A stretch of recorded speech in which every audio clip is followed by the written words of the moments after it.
Praise God. Isang pinagpalang umaga po sa ating lahat, sa lahat po ng mga nasa kanilang tahanan, sa lahat po ng mga nagjo-join sa atin via FB Live. Isang blessed morning po sa ating lahat. Okay. Ngayon nga po ay first Sunday ng month of May at meron po ulit tayong bagong series for this month. Ngayon po kasing buwan na ito ay ang theme po natin ay increase. Ayan. So everybody say increase. Yan. Ano ba ang mga hinihiling mo kay Lord na makaranas ka ng increase sa buhay mo? Okay?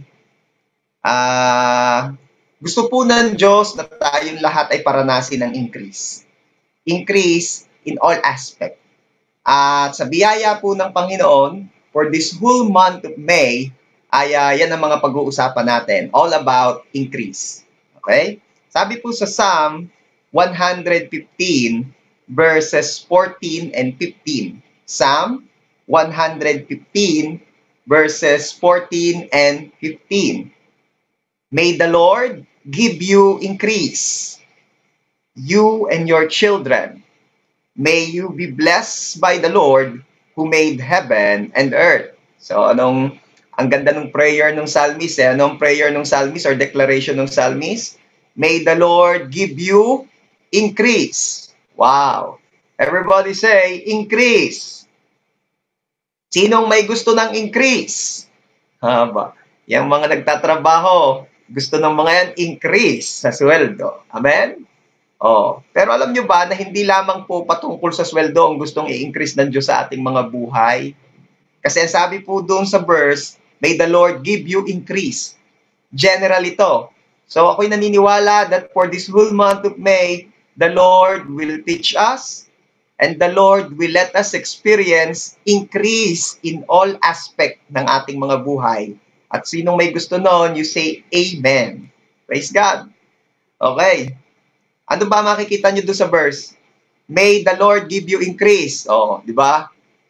Baka sabihin naman ninyo, Pastor, baka sinabi nyo lang na increase ang team ng month ngayon kasi ang sabi doon sa verse, May. May the Lord. May ho ngayon. Hindi.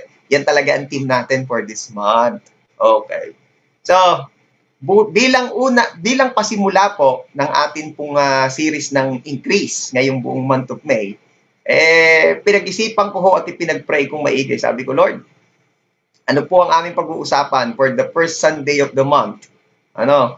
Ang team po namin ay increase. At tapos gusto ko rin kasi na ma-relate ito doon sa i-celebrate natin kahapon, which is May 1. At anong meron? Labor Day. Kaya sabi ko, kailangan ito'y related. Kailangan ito'y konektado. At ako naniniwalang may wisdom behind this. Okay. Kaya ako ay nag-come up na ang ituro sa inyo ngayong linggo ay ito. Increase in sipag. Yan. Ang title po ng pag-uusapan natin ngayong umaga ay Increase in Sipag. So, bago umingkrease ang sweldo, bago umingkrease ang income, maganda unahin natin mapag-usapan ito. Increase in sipag. Ayan. So, bago tayo magpatuloy, tayo muna mag-pray. Lord, salamat po sa umagang ito na biniyayaan niyo po kami na makapag-worship sa inyo, mapag-usapan, mag-aralan ng iyong mga salita. Salamat po, Lord God, sa technology ito. Salamat din po, Lord, sa lahat ng mga merong puso na willing at merong kakayanan na mag-join ng aming service kahit po online. Salamat po sa napakagandang araw na ito. Salamat po for your goodness. Salamat po for your unfailing love. Before anything else, we ask forgiveness sa aming mga kakulangan, kalabisan, sa lahat naming kasalanan. Forgive us, O God. Cleanse us with your most precious blood, O Lord Jesus. At salamat po sa biyaya ng kapatawaran. And this morning, O Lord, dalangin po namin ang pagsama niyo. Turuan niyo po kami. Samahan niyo po kami. Bless the lips of your servant as you bless the ears and the hearts ng mga makikinig. And we pray, O God, na lahat ng maaabot ng message na ito maging yung mga hindi man maka-join ngayong live pero manunood mamaya o sa mga susunod pang oras, Lord, we pray, katagpuin niyo po sila. Pagpalain niyo po ang bawat isa. Salamat, Lord. We dedicate to you this service. Be blessed, O God. To you alone all the glory and honor. Ito po ang aming prayer. In Jesus' name. Amen. Praise God. The best po uling palakpak para kay Jesus. Wow. Again, ang title po ng pag-uusapan natin ngayon ay Increase in Sipag. Ito ang mapapansin mo. Simula po nung nagkaroon ng pandemic, simula po nung nagkaroon ng lockdown, marami pong tao ang talagang napilitan na mag-stay at home. At dahil stay at home, ito ang mga madalas na nangyayari. Walang masyadong activities. Walang masyadong ginagawa, kundi mag-gadgets, mag-cellphone, nakahiga, aantukin na, tutulog. Magigising dahil nagugutom. Kakain. Pagkakain, mag-gadgets, magse-cellphone ulit, aantukin, tutulog. Nakita nyo? Hindi ko nilalahat, pero most likely, malaki ang possibility na marami ang naging unproductive pabuhat nung nag-lockdown. At maybe may ilan sa inyong merong sapat na kalakasan ng loob para umamin na, yes, pastor, isa po ako doon. Guilty. Diba? Kaya pinag-uusapan niya ho naming mag-asawa. Sabi ko, mahal, siguro kung wala pa tayong mga batuta, wala pa tayong mga babies, mga anak ngayon, siguro ang ginagawa natin ngayong lockdown, nakahiga, nagse-cellphone. Siguro ganun lang tayo. Pero biyaya rin ng Diyos na may mga anak, biyaya ng Diyos na may mga inaalam, may inaalagaan. Somehow we can say na productive ang aming araw-araw, even if naka-lockdown or even if stay at home. Kaya nga po, minarapat ko pong itong i-share sa inyo. Paano nga ba maging mas masipag pa? Ayan, wala naman ako sinasabing tamad. Minsan nga lamang ay masipag naman kailangan pang madagdagan. Di ba? Ayoko rin naman nung magde-declare ng, ay, tamad, may tamad. Hindi. Ayoko magdeklara ng ganyan. Dinideklara ko, ang lahat ng tao ay masipag. Minsan nga lang ay kailangan pandagdagan ang sipag. Di ba? So ngayon pong umaga, pag-usapan natin, increase in sipag. Paano maging mas masipag pa? Yan. Sino interesado mapag-usapan ito? Sinong talagang kailangan mo ito? Pastor, ako po, kailangan ko yan. Okay. Paano nga ba maging mas masipag pa? Number 1, alamin ang mga pangako ng Diyos sa masisipag. Alam nyo, hindi talaga natin maaalis yung katotohanan na isa sa nakakapagpasipag ang mga rewards. Yung benepisyo. Ikaw ganun may sisipagin, kapag nalaman mong yung iyong pagpapaguran, wala rin namang kabuluhan. Diga? Mawawalan din lang ng saysay. Kaya mas makakasipag kapag nalaman mong may benepisyo pala. And yes, may mga pangako po ang Diyos sa Bible sa masisipag.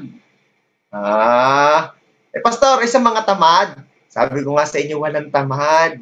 Minsan nga lang, masipag naman kulang laang sa sipag. Kaya nga pag-uusapan natin ito ngayon, okay? And I pray, ma-encourage tayo lalong magsipag as we listen dito sa mga verses na akin pong babasahin sa inyo. Let's start with Deuteronomy chapter 28, verse 8. Deuteronomy chapter 28, verse 8. Babasahin ko po sa inyo. The Lord will send a blessing on your barns and on everything you put your hand to. Wow! Pagpapalain daw ng Diyos. Magpapadala daw ang Diyos ng pagpapala sa inyo at pagpapalain niya ang lahat ng hinahawakan o ginagawa ng ating mga kamay. Ayan. So, pampadagdag sipag ito, church. Yung malaman mo na kapag may ginagawa ka pala na may pinagsisipagan ka, pagpapalain niya ni Lord. Wow! Hindi po sinabi dun sa verse na i-bless lang ni Lord yung mga big time na business. Hindi naman sinabi ni Lord doon na ang pagpapalain lang niya ay yung mga yung mga gawain ng mga skilled. So, ibig sabihin pala, kahit simple lang, pagpapalain ng Diyos, ang hinihingi lang niya ay may ginagawa, huwag maging tamad, magsipag. Amen? Ano pa? Sabi po sa Kawikaan, chapter 10, verse 4. Kawikaan, chapter 10, verse 4, ang mapagpabayang kamay ay dahilan ng kahirapan, ngunit ang kamay ng masipag ay nagpapayaman. Wow! Sino gustong maging mayaman? Sinong gustong yumaman palalo? Amen? Diba? Kasi, yung tanong ko kanina, hindi na applicable sa ating mga anak ng Diyos eh. Sino gustong maging mayaman? Ay, mayaman na po ako, pastor, dahil si Lord po ang nagpapayaman sa akin. O, sinong gustong maging mas mayaman pa? Amen? O, ako po yon, kami po yon. O, siya. Pakinggan natin yung sinabing iyon ng Kawikaan chapter 10 verse 4. Ang kamay daw ng masipag ang nagpapayaman. Tunay. So, ako'y naniniwala na ito isa sa mga pangako ng Diyos. Payayamanin niya ang masisipag. Pero syempre, kagaya ng mga napag-usapan natin ng mga nakaraan patungkol sa pagtatrabaho, hindi naman sapat na masipag ka lang. Kailangan, you're not just working hard, you're working smart. Okay? Kailangan ng pinagsisipagan ay may napapala. Ano pa? Proverbs chapter 13 verse 11. Yan. Bakit sunod-sunod na verses, Pastor? Sabi ko nga sa inyo, kailangan nating malaman ano ba ang sinabi ng Bible patungkol sa masipag para tayo sumipag. Malaman mong may benepisyo pala, may blessings pala. O, tutuloy ko ha. Proverbs chapter 13 verse 11. Wealth gained by dishonesty will be diminished, but he who gathers by labor will increase. Yun. Nabola yung salitang increase. Sino daw ang makaka-experience ng increase? Ang makaka-experience ng increase ay yun daw mga nagtatrabaho o nagsisipag. Yun. Kaya talaga naman, sino ka napapansin yung ini-increasean? Kahit naman sa typical na setup ng trabaho, ano? Ang ini-increasean ay yung masisipag. Maikwento ko ng mabilis lang, kami ho din kasi sa biyaya ng Diyos ay nagpasimula na hong magpabakod din sa aming na-acquire na lote. Biyaya po ng Panginoon ay kahit ganitong panahon ay narito't nakabili tayo ng lote at sa biyaya pa rin po ng Panginoon ay nagpapabakod na tayo. Kaya ko ito nabanggit kasi yung amin pong mga nakuhang manggagawa ay mga biyaya din po ng Diyos sa amin. Bakit? Aba, napakasisipag. Napakasisipag. Hindi ho nagtititigil. At ako ho ay nabe-bless kasi yung foreman, talaga hong lahat ng trabaho, ginagawa din niya. Iba usually naman, hindi ko nilalahat, pero may mga foreman, again, hindi ko nilalahat ha, pero may mga foreman, talagang foreman. Forma. Talagang naka-forma lang. Talaga, gawin niyo to. Ayan, gawin niyo yan. Ganun lang, foreman. Hindi tumatrabaho. Okay? Pero ito po, napansin ko to sa forma namin. Sa biyaya ng Diyos ay iba. Nabiyayaan kami ng forma na masipag. Pag kailangan na maghalo ng simento, naghahalo din. Kailangan maghahakot ng buhangin, maghakot ng bato, hakot. At pagka kung anong bakante, yun ang gagawin niya. Walang pili. Kaya naman blessed na blessed kami. Sabi nga ho ng aking father-in-law na hindi anang lalaki ay talagang maganda ay ang foreman ay masipag dahil yung foreman ang nagdadala sa kanyang mga tao. Pag ang foreman ay masipag, ay di magsisipag din yung mga tao dahil nahihiya sa foreman. Oo nga naman. Kaya ano naging epekto ng kasipagan ni foreman? Yung kanyang mga kasama, napakasisipag din ho. Kaya nangyari? Ito nangyari. Dahil sila ho'y masisipag, kahit pa kami po ay nag-alat na ng allowance for their food and another allowance for their merienda, hindi pa rin po namin maiwasan na kami ay magbigay sa kanila ng kahit konting pakonsuelo. Bibigyan pa rin namin sila ng merienda. Pinagpiprepare pa rin po sila lagi ni Papa ng pangmerienda. At ang sabi nga ng mga manggagawa Bakit ho kami pinamimerienda nyo pa? Eh, may pampamerienda naman na ho doon sa aming sweldo. Andi ang amin naman hong sagot, kayo yung masisipag. Pakonsuelo ho namin sa inyong kasipagan. At ito na nga, di naka-isang linggo na sila kahapon, di pasweldohan na. Ayan ang talagang biyaya ng Diyos yung pagpapasweldo. Ay, biyaya ng Diyos.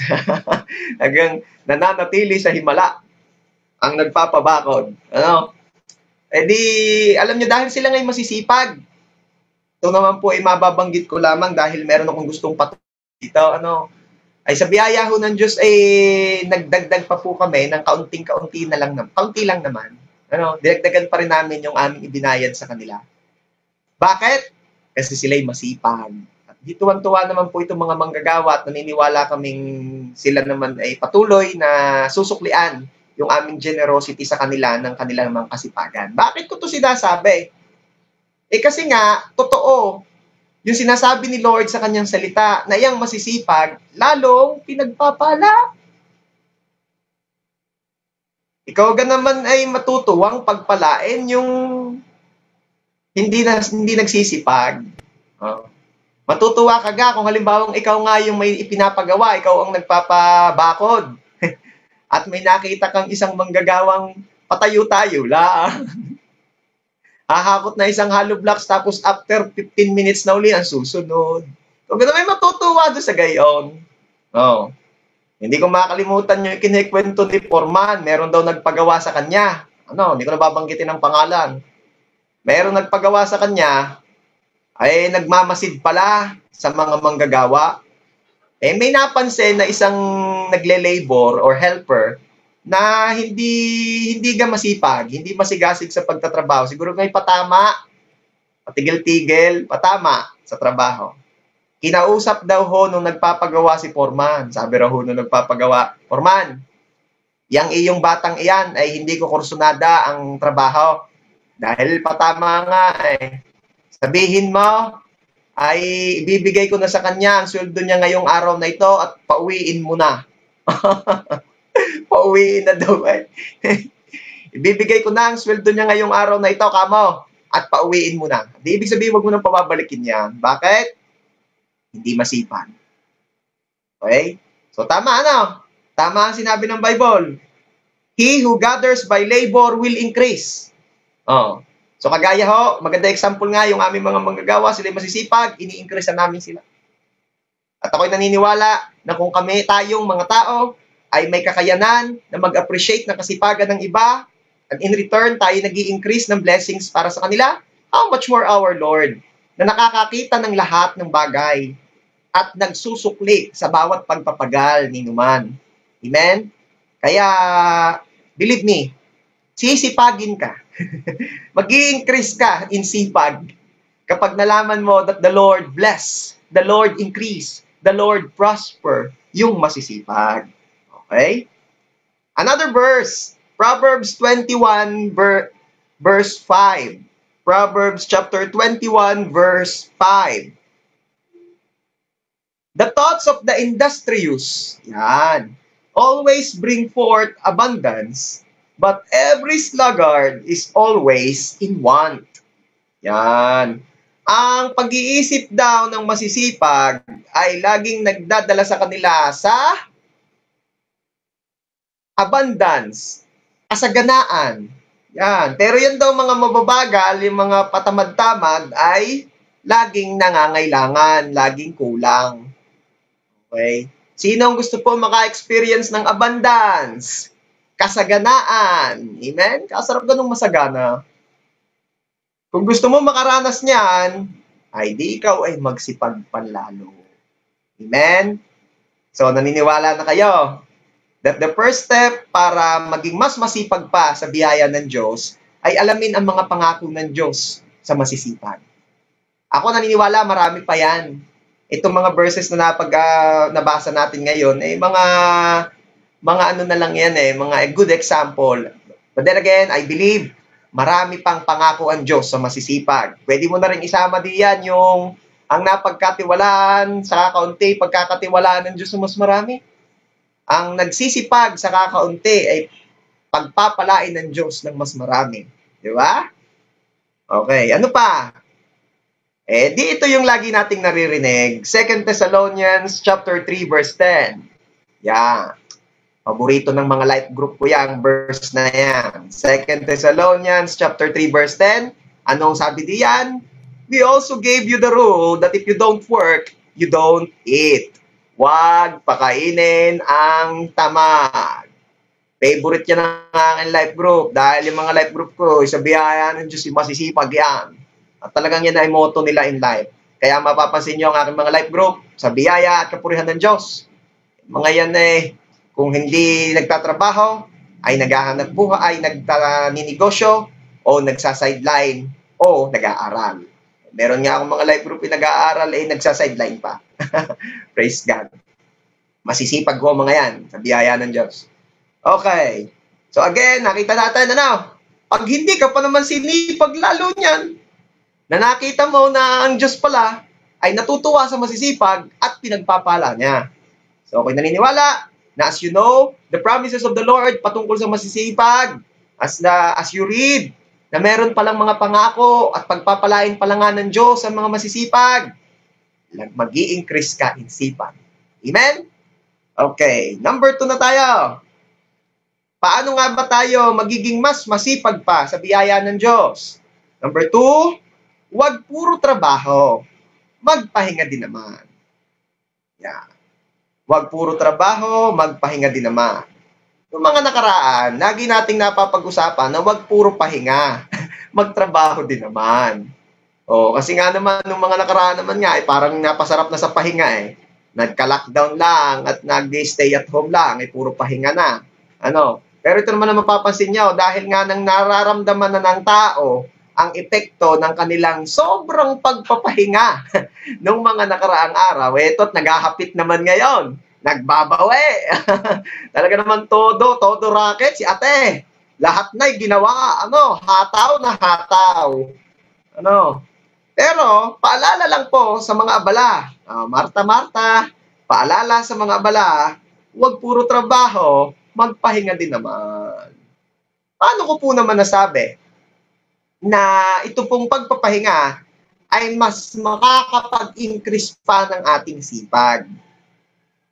Ito po kasi ang nangyayari sa hindi nagpapahinga, nabe-burnout, ay stress.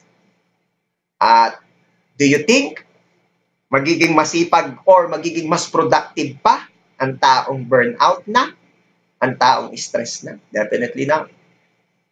At kahit po si Jesus, nag-i-encourage sa kanyang mga disciples, sa kanyang mga apostles, kanyang mga lingkod, na magpahinga. Napakaganda example po sa Mark chapter 6 verse 30 to 31.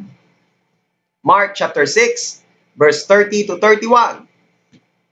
The apostles gathered around Jesus and reported to him all they had done and taught. Alam niyo po, pag-usapang discipleship, ito madalas ko naririnig verse na ito yung Mark chapter 6 verse 30. Kadalasan napapag-usapan patungkol sa verse na yan ay maganda rin daw na ang mga life group leaders, for example, ay nagre-report. Pinaalam kung ano ang kanilang mga accomplishments, ano ba nang nangyayari sa kanilang mga life group. Sabi nga doon sa verse, the apostles gathered around Jesus and reported to him all they had done and taught. Yun, di ba? Kaya yan ang verse na ginagamit madalas kapag usapang discipleship. Pero madalas yun ang naririnig natin, napapag-usapan natin, pero di natin napapansin yung sumunod na verse. At yan ang babasahin natin ngayon at yan ang ating bibigyan ng diin ngayon. Basahin muli natin, beginning verse 30 to 31. The apostles gathered around Jesus and reported to him all they had done and taught. Then, because so many people were coming and going that they did not even have a chance to eat, he said to them, "Come with me by yourselves to a quiet place and get some rest." Nakita niyo yan? Nakita niyo yan? Ano sabi ni Jesus? Ay magaganda yung mga report ninyo. Kaya lang talagang busy-busy naman Magpahinga muna. Nakita niyo yan? Even Jesus, our God, our Lord, our Savior, ay nag-encourage na tayo'y magpahinga. Ang katwiran kasi nung iba, Old Testament na lang daw yung mga verses na nagsasabing magpahinga. Ito, New Testament. Si Jesus mismo ang may sabi, magpahinga. Okay? Alam nyo ba na yung rest at saka recreation, yan, ay napakahalaga na isinama po ng Diyos sa Ten Commandments. Yes. Ano? Ang sabi ni Lord doon ay 6 days you will labor, but on the 7th you shall rest. At maaaring sinasabi mo, Pastor, ay sa biyaya naman po ng Diyos, nakakasunod ako doon sa mga utos na yon, sa Ten Commandments. So, ako naman po hindi pumapatay. Oo, mahirap nga rin naman yung. Ako po naman ay hindi nagkukumit ng adultery. Dapat lang, maganda yon. Ang tanong, ikaw ga'y nagpapahinga? Ikaw ga'y nagde-day off isang araw sa isang linggo? Hello? Hindi ka nga pumapatay, hindi ka nga nangangalunya. Baka naman di ka nagpapahinga. Nakita niyo yon? Imagine, ang hindi pagpapahinga ay ka-level ng murder at ng adultery. Hello? Nare-realize natin yun, ano? Napansin niyo yun? Ang hindi pagpapahinga ay ka-level ng adultery at ng murder? Hindi. Basahin nga ulit natin yung verse na yun. Exodus chapter 20, verses 9 and 10. Exodus chapter 20, verses 9 and 10. Work and get everything done during 6 days each week. But the 7th day is a day of rest to honor the Lord your God. Wow! Ang Sabat pala, ang ibig sabihin ay rest. At ito mapapansin nyo, hindi po nilikha o ibinigay ng Diyos ang Sabat para sa kanyang benepisyo. Ito po ay para sa benepisyo natin. Hello? Tanong, ang Diyos gawin napapagod? Hindi. Kasi kung ang Diyos ay napapagod, malamang matagal na siyang pagod sa atin. Praise God, hindi po napapagod ang Diyos. Hindi marunong mapagod ang Diyos. Kaya ang pahinga ay hindi para sa Kanya. Ang pahinga ay para sa atin. The next question is, ikaw ba ay napapagod? Siyempre naman po, Pastor. Pala naman so para sa'yo to. Akala kasi ng marami, ang Sabat ay para lang sa Diyos. Ikaw ay magpahinga sapagkat ang araw ng pamamahinga ay para sa Diyos. Pero alam nyo bang hiningi yun ng Diyos sa atin? Hindi para sa Kanya, kundi para sa atin? Bakit? Babalik tayo doon sa ating tanong kanina. Ang Diyos ginapapagod? Hindi. Ikaw ginapapagod? Opo. Kanino ang pahinga? So para kanino talaga ang Sabat? Para sa napapagod. Ganun lang tayong kamahal ng Diyos na kahit di naman niya kailangan niyang pahinga, hiningi niya ang pahinga para tayo ay makapahinga. Wow! Ibig sabihin, Pastor, mahal na mahal ng Diyos ang mga tambay. Mahal ng Diyos ang tambay. Kaya nga gusto naman ng Diyos, sila ay magtrabaho. Okay. Basahin ko po sa inyo Mark chapter 2 verse 27. Mark chapter 2 verse 27. Jesus said, "The Sabbath was made to benefit man, and not man to benefit the Sabbath." Ang Sabbath daw ay nilikha para sa benepisyo ng tao. At hindi ang tao para paglingkuran ang Sabbath. Nakita niyo yan? Kanino nilikha? O para kanino talaga? Ang pahinga? Para sa tao. Kaya mapapansin ninyo, ito'y church nakita ko. Sa bawat hindi natin pagsunod sa mga sinasabi ng Diyos, hindi lamang po Diyos ang nasasaktan, pati tayo. Diga? Pati tayo. Unang-una ay Diyos ang nasasaktan dahil may sinabi siya, hindi natin ginagawa. Ang pangalawa ay tayo rin, nasasaktan natin ang sarili natin. At Hindi na ako magpapaligoy-ligoy papatungkol dito sa pagpapahinga. Sinabi ng Diyos, magpahinga. 7 araw yan. 6 na araw magtrabaho ka. Sa ika-7 araw magpahinga ka. Pag di natin yung sinunod, nasasaktan si Lord, and at the same time, nasasaktan natin ang sarili natin. Dahil tayo na may mga nilalang na kailangang magpahinga. Okay? Kailan gadalaw talaga ang araw ng pahinga? It doesn't matter. Basta ang sabi, on the 7th day di bahala na kayo. Depende naman yan Sabi ko nga sa inyo, at madalas ko nababanggit, sa Middle East yan ay Friday, sa Pilipinas ay Linggo, sa ibang araw depende. Sa ibang lugar ay depende pa. Dito po sa ating church, sa mga workers po ang rest day ay Monday. Dahil sa Pilipinas ay Sunday, alam nga naman magpahinga ako ng Sunday. So, ibig sabihin, yung the following day, Monday. Yun. So, Pastor, rest day kayo pag Monday. Rest day.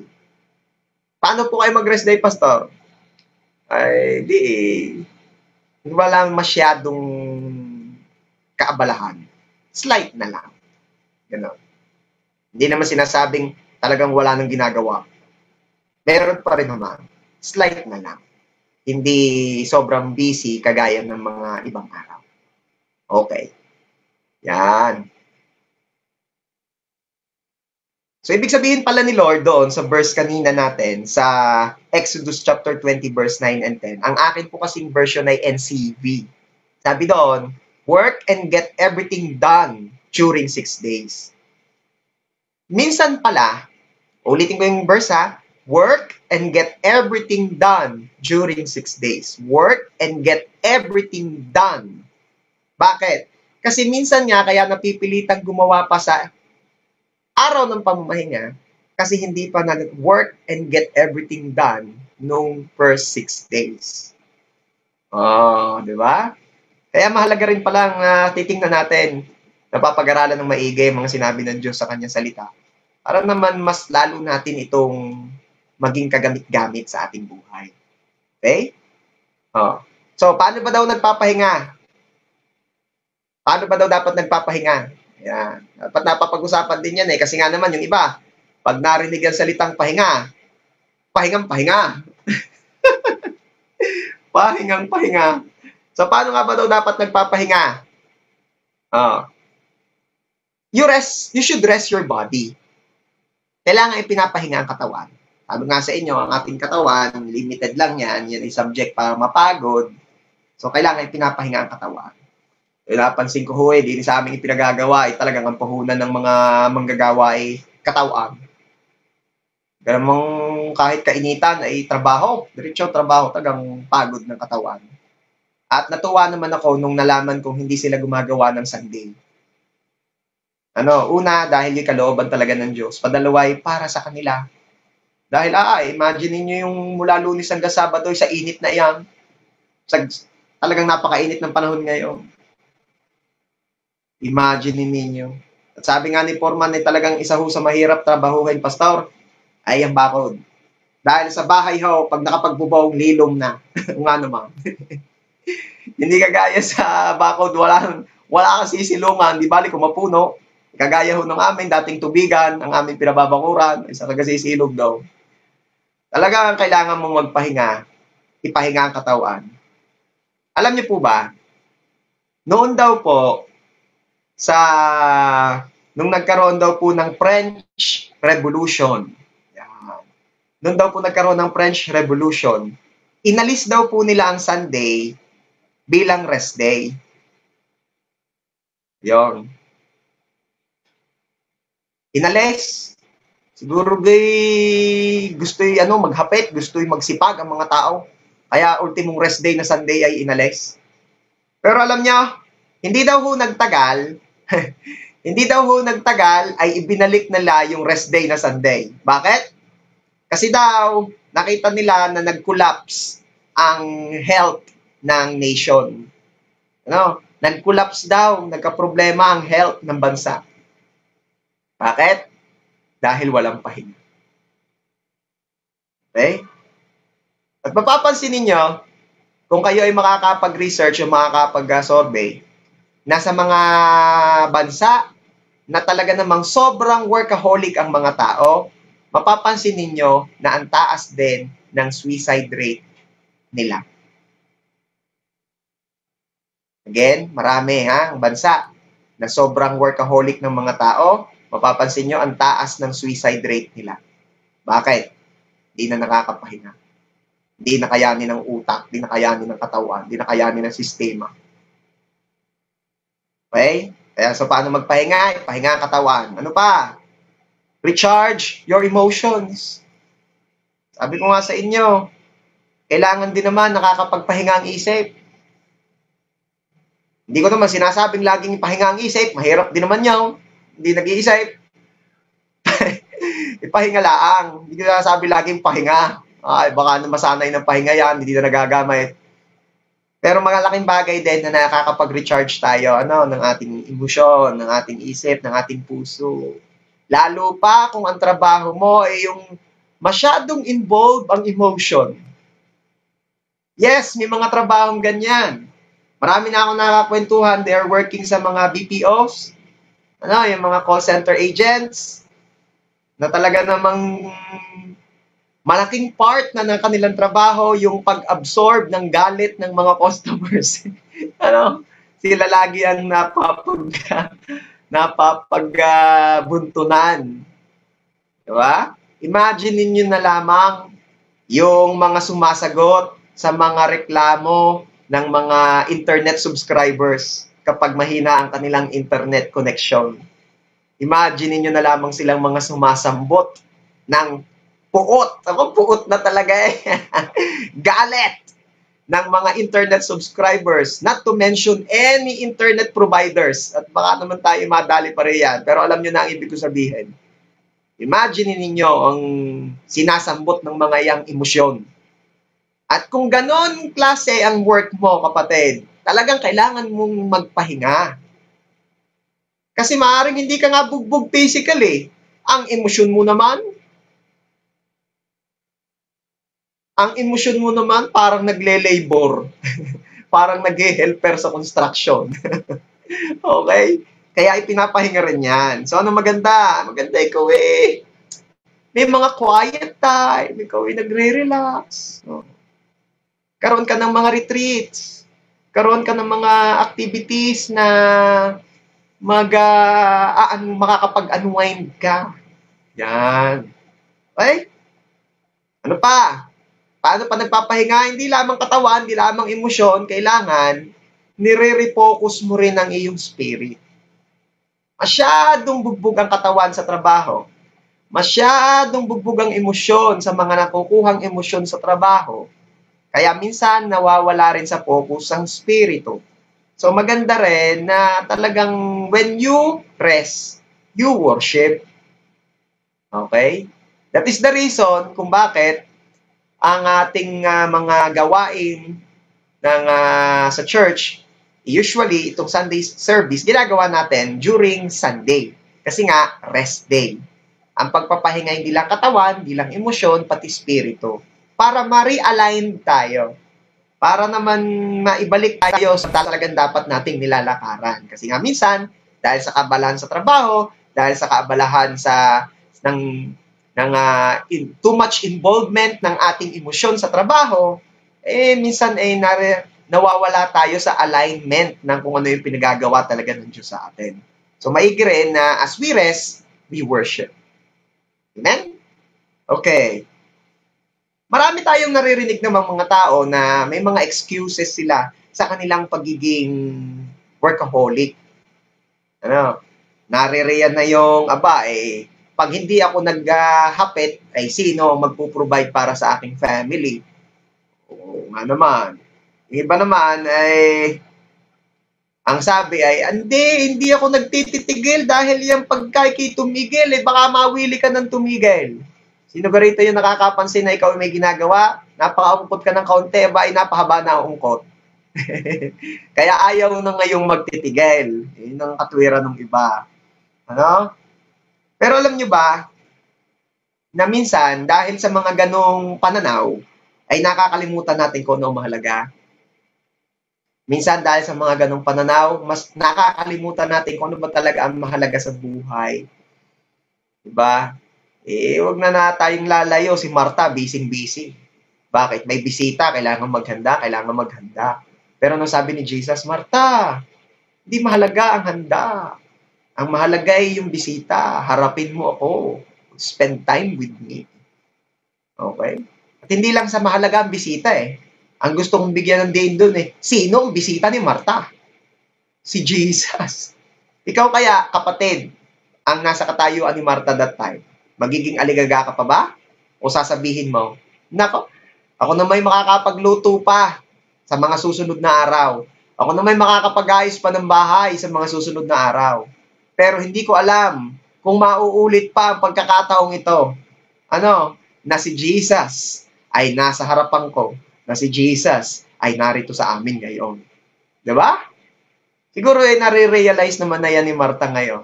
Yan yun, pag tayo ay nagkaroon na ng great reunion sa langit, tanungin natin si Martha, anong na-realize niya? Okay?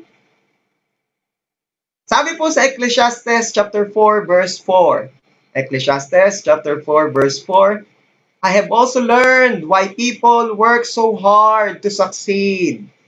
It is because they envy the things their neighbors have. Yeah. Alam nyo yung iba raw, kaya naman workaholic, ay dahil gusto nilang magkaroon din ng kung ano yung meron yung iba. Okay? So, mapapansin ninyo na talagang kung gusto mong magkaroon ng marami pa, talagang kailangang magtrabaho ka ng marami pa din. Ayan.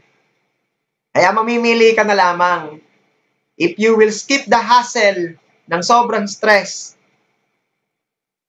dahil sa sobrang trabaho, dahil sa sobrang pagmamadali mong makuha o ma-acquire yung mga gusto mo, or you will take your time, hindi ka naman magiging tamad, kundi just right. And you will trust God that the Lord will provide. Nasa iyo ang choice, church. Kasi nga ang tanong, kailan ka ba titigil?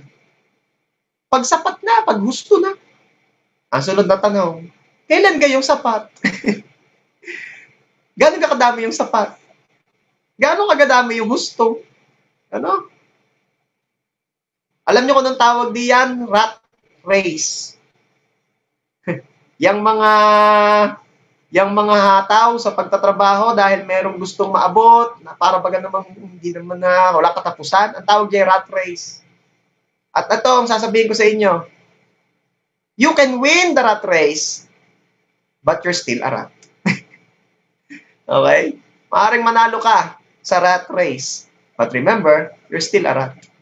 You're always chasing for something. Hindi titigil. Paalala ni Jesus sa atin sa Mark chapter 8 verse 36. Mark chapter 8 verse 36. What good is it for someone to gain the whole world, yet forfeit their soul? Nakamtan man nga ang lahat, pero kung mapapahamak naman ng kaluluwa, ano ang magiging benepisyo? Ano ang kagandahang may idulot? Kasi nga, masyado ng workaholic, puro na trabaho. Magpahinga ka. At habang nagpapahinga ka, maraming ipare-realize ng Diyos sa iyo. Lalo't higit, ipare-realize ng Diyos sa iyo mas mahalagang bagay sa buhay. Ang pinakamahalagang bagay. And that is your relationship with Him. Kasi nga, pag di ka tumigil, hindi mo mapapansin kung ano talaga ang mahalaga. Pero, pag tumigil ka, nagpahinga, doon nagkakaroon ng pagkakataon para makita mo kung ano ang mahalaga.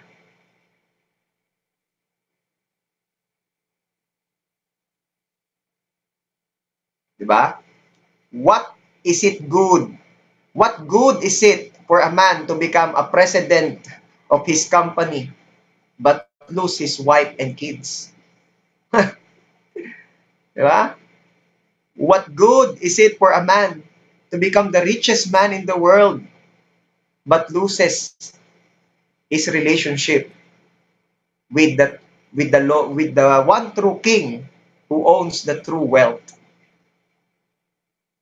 Sayang lang. Okay? Kaya, wag mo nga masasabihin na pag hindi ka pag wala kang ginagawa, ay wala ka ng value. Di ba yung nababanggit ko sa inyo, ang trabaho ay nagbibigay sa iyo ng value, ng self-worth. Ano? Pero wag mo naman ding iisipin, kapatid, na pag wala ka ng ginagawa, wala ka ng saysay. Na kapag ikaw ay nagpapahinga, eh yung mga panahong iyon, ikaw ay walang saysay. No, nagiging matalino ka lang. Kasi nga, ang nagpapahinga ay bumubuelo lamang sa mga susunod pang gagawin. At ang hindi nagpapahinga ay hindi na pinaghahandaan at hindi na iniisip na may susunod pa. Okay? At sa totoo lamang marami po akong mga naipag-pray na rin na, alam nyo yon, sila ay nasa deathbed na. O kung sa madaling salita ay yung mga malapit ng umuwi kay Lord. May mga naipag-pray na rin tayong ganyan. At sa lahat ng mga nakausap ko at naipag-pray ko, wala po akong narinig sa kanila na ang sinasabi ay, sana ay ako ay bigay pa ng mahaba pang panahon sa trabaho. Sana ako ay makapagtrabaho pa ng mahaba pang panahon. Sana ako ay makabawi pa sa aking mga boss. Wala akong ganong narinig Ang narinig ko ay, nawa ako ay magkaroon pa ng panahon to spend para sa Diyos at para sa aking mga mahal sa buhay. Ano? Kaya, bago tayo mag-proceed sa number 3, church, laging alalahanin, hindi mo kayang igarantiya ang bukas. Hindi mo alam kung hanggang gaano kahaba ang panahon natin dito. Pangako ng Diyos, magkaroon tayo ng buhay na mahaba at kasiyasiya at masagana. Pero nasa Diyos pa rin ang pagpapasya kung hanggang gaano kahaba ang ating buhay dito. At syempre, malaki rin ang impact niyang ating pag-aalaga sa sarili, sa katawan. Kung ihahaba pa nga talaga ang ating buhay. Gusto ng Diyos pahabain ang buhay mo. Ayaw mo naman magpahinga. Sa tingin mo, haba ang buhay mo? So, magpahinga. Wag puro trabaho, magpahinga din naman. At pag ikaw ay well-rested, mas productive ka. Mas magiging productive ka at dahil na you are eating the fruits of your harvest, the fruits of your labor, di mas lalo kang sisipagin. Amen? So, that's number 2. Paano ka maging mas masipag pa? Pag puro trabaho, magpahinga din naman. Lastly, number 3. Paano nga ba sa biyaya ng Diyos ay magiging mas masipag pa tayo? Okay? Number 3, do it for the Lord. Yan. Alam mo bang masisipag ka kapag ginagawa mo, hindi lang para sa iyong sarili, hindi lang para sa iyong pamilya, hindi lang para sa iyong company o sa iyong negosyo, kundi yun yung ginagawa mo para kay God. Masisipag ka, kapatid. Sabi po sa 1 Corinthians chapter 10 verse 31, so whether you eat or drink or whatever you do everything for the glory of God. Yan. Maganda yung version na yan kasi yung ibang version, so whether you eat or drink, do everything for the glory of God. Kaya napili ko po itong version ng NEP kasi sabi roon, so whether you eat or drink, at dinugtungan ng or whatever you do. Yan. Sa lahat ng iyong ginagawa, gawin mo yan para sa kaluwalhatian ng Diyos. Gusto mong maging mas masipag pa? Do it for the Lord. Amen? Okay. Sabi po sa Titus chapter 3 verse 14. Titus chapter 3 verse 14. Our people must learn to spend their time doing good in order to provide for real needs. They should not live useless lives. Yan. Ganda ng verse. Alam nyo, sa mga Kristiyano, dalawa lamang ang dahilan kung bakit siya nagtatrabaho o may ginagawa. Una, sabi nga doon sa verse na yon, to do good. Our people must learn to spend their time doing good. Okay? That's the first purpose, to do good. Second, to provide for real needs. Basahin ko ulit yung verse. Our people must learn to spend their time doing good. Yun yung una. In order to provide for real needs. Yan. So yun pala yung dalawang purpose ng pagtatrabaho ng mga Kristiyano, to do good and to provide. Amen? Kaya kailangan pala, yun ay nakikita sa ating mga pinagtatrabahoan, sa ating pagtatrabaho, sa ating ginagawa. Okay. Alam nyo, maikwento ko lang, meron daw isang libro na sumikat sa Amerika. Ang title po ng librong yon ay The Dilbert Principle. Yan, The Dilbert Principle. Anong meron doon sa librong yon? Ito po ay business book.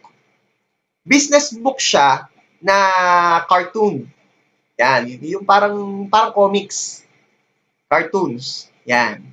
At ang nakalagay po doon ay, yun daw po ay parang kwento ng isang tao, ng isang lalaki na nagtatrabaho sa isang opisina, pero siya nagtatrabaho, pero wala siyang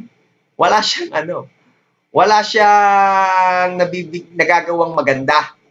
Okay? Bagay walang useless employee. Okay? Medyo nakakatawa daw siya. Yung book na yun, hindi ko pa naman nababasa search ko nga. Nakakatawa daw yung book na yun. Ang mga topics daw doon sa book na yun ay kung paano mo gugulangan ng iyong mga katrabaho. Ang mga topics daw doon ay yung mga accomplishment ng katrabaho mo, ikaw ang kukuha ng credits, kung paano daw yon. Yung paano ipagmayabang ang iyong mga talents kahit wala ka namang talagang ganon. Yung paano daw gumamit ng computer, ng opisina, na hindi ka naman napapagod pero mukha kang busy. Okay? Ngayon daw mga pinag-uusap ang mga nadoon sa book na yon. Totoo lamang, yun din nakakatawa, pero on the other side ay maraming natututunan. Dahil inire-reflect o pinakikita daw nito yung mga katotohanan sa workplace. Di ba? Tunay nga naman sino ga yung mga nakaka-relate, yung mga nag-o-opisina dyan. At kahit naman yata di nyo mabasa ang librong ito, alam na alam nyo, paano magmukhang busy sa harap ng computer kahit di naman talaga busy. Diba? Paano magmukhang nagtatrabaho kahit hindi naman talaga? Sino mga guilty diyan? Yung kunyari ay naghahalo ng simento. Humalo naman na ng humalo ng simento. Ano bang gusto ninyo? Iigahin nyo na yan, kahahalo? Marami pa naman pwedeng ibang gawin. Anyway.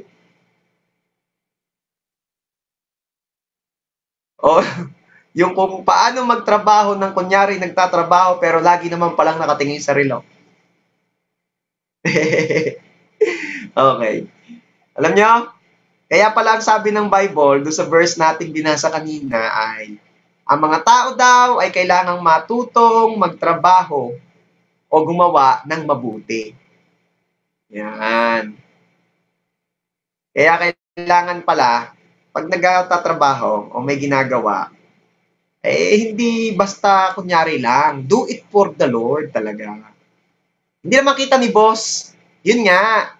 Kaya nga, let's remind ang ating mga sarili na what we're doing it not for boss.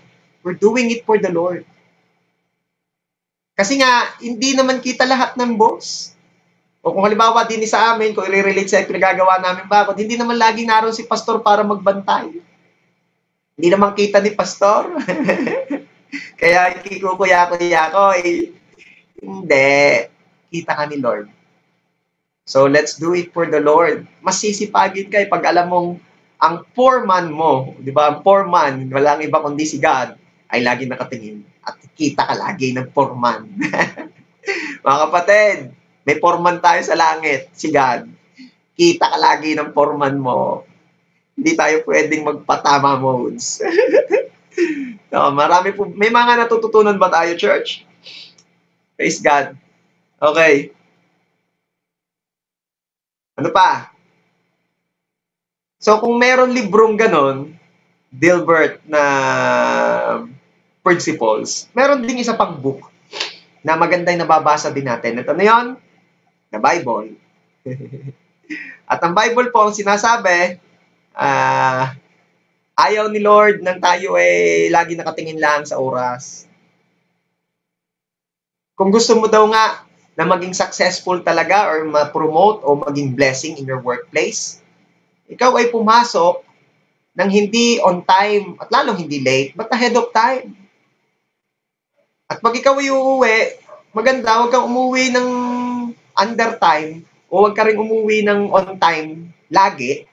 Maganda rin naman na minsan overtime. At hindi ka naman nag-overtime for the intention na lumaki ang bayad.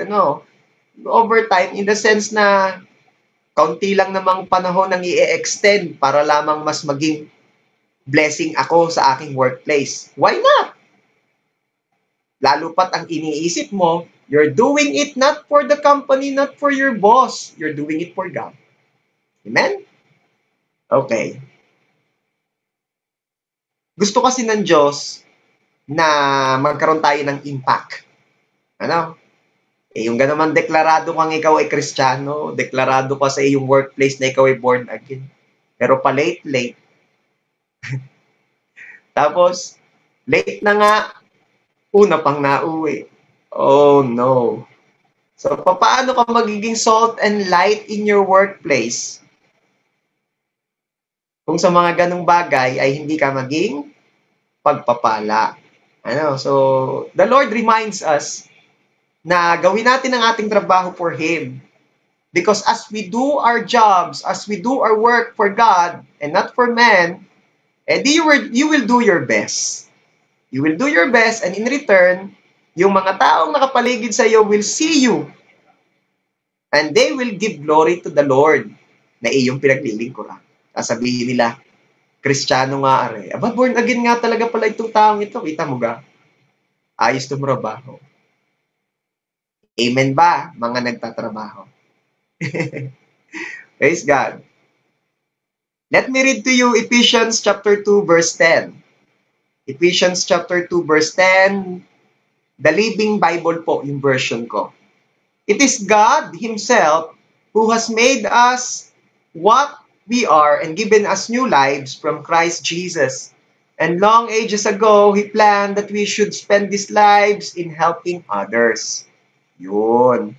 So maganda pala talaga rin na ikaw ay nagiging pagpapala in your workplace. Because the Lord prepared us not only to bless ourselves, but also to be a blessing to help others.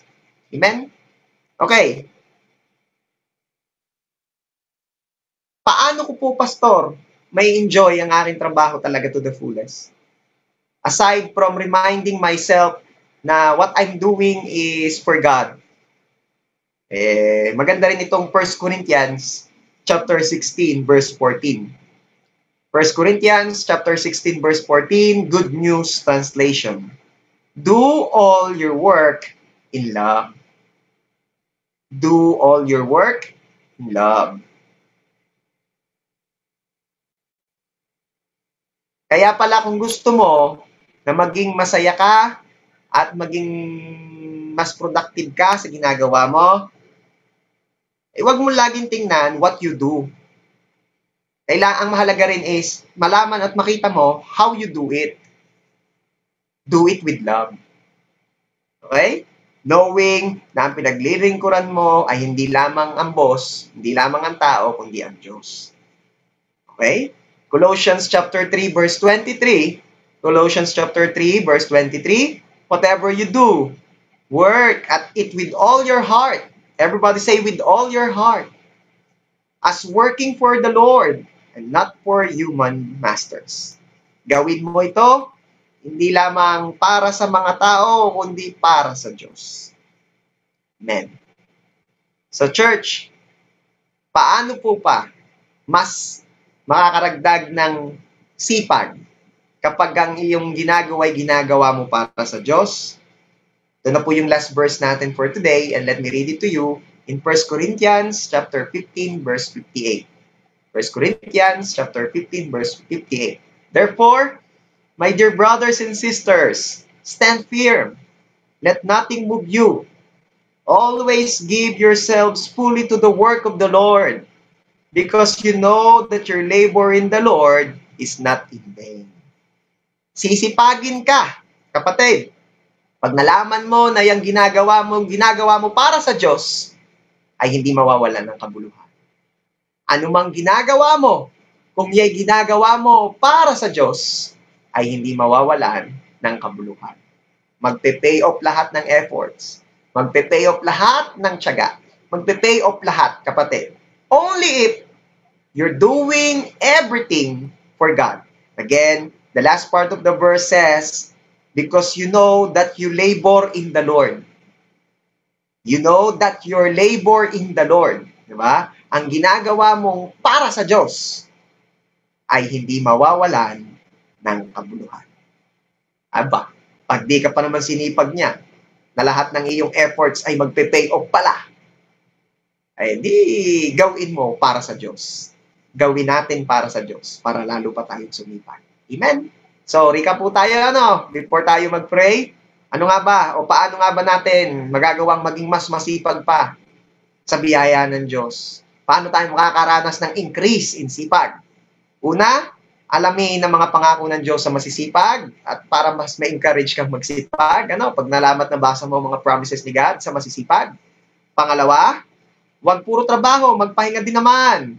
Talagang kailangan may panahon ng pag-unwind para ikaw ay mapahinga, ma-refresh. Again, ang taong nagpapahinga ay mas productive kaysa sa walang pahinga. And lastly, number 3, ay maganda do it for the Lord lagi. Okay?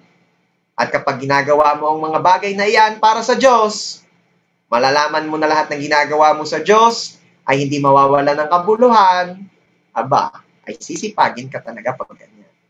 Amen? Praise God. So as we end, let me pray for you. Pag-pray natin na sa biyaya ng Diyos, kahit ganito ang ating sitwasyon, ay patuloy pa rin tayong biyayaan ni Lord na maging masipag. At mas masipag pa. Amen. Let's pray. Lord, salamat po sa araw na ito na muli biniyayaan niyo po kami ng pagkakataon na kami po ay makapag-aral, mapag-usapan namin ang iyong mga salita. We're so excited, Lord, because you said in your word na pagpapalain niyo ang masisipag.